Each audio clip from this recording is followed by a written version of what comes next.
Tonight, we are learning more about the charges a man faces for shooting and seriously injuring another man in central Lubbock. Drukerick Dickson is charged with aggravated assault with a deadly weapon, a second-degree felony. The incident unfolded around 11:30 at the Lone Star Inn near 48th and Avenue Q the night of January 6th. That is where police found 37-year-old Joe Reyes lying in the parking lot with a gunshot wound to the face.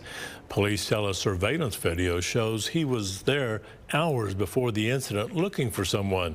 Court records reveal he was knocking on doors, including Reyes' hotel room. The affidavit states the two spoke or argued before Dickson walked away. Reyes followed him and was shot shortly after.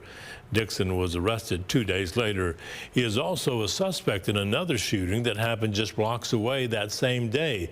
Dickson faces up to 20 years in prison and fines of up to $10,000 if he is convicted.